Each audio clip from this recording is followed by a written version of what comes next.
آج ہم بات کرنے والے ہیں اس رات کی، قبر کی پہلی رات۔ وہ رات جس کے بارے میں سوچ کر بھی دل کانپ جاتا ہے، وہ رات جس میں روح ہلا دینے والی خاموشی انسان کا پیچھا نہیں چھوڑتی۔ جب انسان کی روح جسم سے نکلتی ہے تو سب سے پہلے اسے محسوس ہوتا ہے کہ اس کا جسم آہستہ آہستہ ٹھنڈا اور بے جان ہوتا جا رہا ہے۔ آنکھوں کے آگے اندھیرا چھا جاتا ہے، روح جسم سے الگ ہو جاتی ہے، اور پھر ایک سخت گہری خاموشی ہر طرف چھا جاتی ہے۔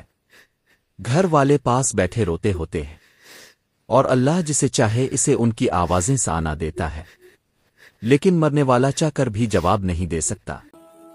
اس کے پاس طاقت نہیں رہتی۔ پھر آخری بار اس کا جسم دھویا جاتا ہے، اسے کفن پہنایا جاتا ہے، اور پھر اسے قبر کی طرف لے جایا جاتا ہے۔ جب اسے قبر میں اتارا جاتا ہے، ٹھنڈی زمین، مٹی کی خوشبو اور گہری تنہائی اسے پہلی بار یہ احساس دلاتی ہے کہ اب وہ واقعی اکیلا ہے۔ پھر وہ لمحہ آتا ہے جب دو فرشتے، منکر اور نکیر، اس سے سوال پوچھنے کے لیے آتے ہیں، تیرا رب کون ہے؟ تیرا نبی کون ہے؟ تیرا دین کیا تھا؟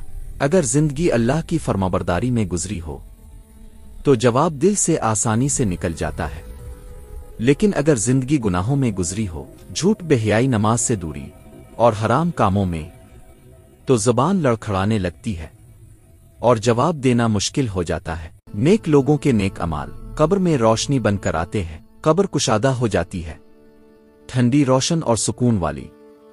لیکن جس نے زندگی گناہوں میں کھو دی، اس کے بارے اعمال قبر کو تنگ کر دیتے ہیں، قبر کی دیواریں اسے دبانے لگتی ہیں، وہ چیخ کر مدد مانگنا چاہتا ہے مگر کوئی نہیں سنتا۔ قبر کی پہلی رات ہم سب کی ہوگی، چاہیں یا نہ چاہیں۔ یہ سچائی ایک دن ہمارے سامنے ضرور آئے گی۔ آج اسی وقت سوچ لو، کیا ہم نماز پڑھ رہے ہیں؟ کیا ہم حرام سے بچ رہے ہیں؟ کیا ہم وہ زندگی گزار رہے ہیں جس سے اللہ راضی ہو جائے؟ اگر نہیں تو وقت ابھی بھی ہے۔ قبر کی رات کو روشن بنانا ہے یا تاریک، یہ فیصلہ ہمارے اپنے ہاتھ میں ہے۔ اللہ ہمیں ہدایت دے اور حسن خاتمہ نصیب فرمائے، آمین۔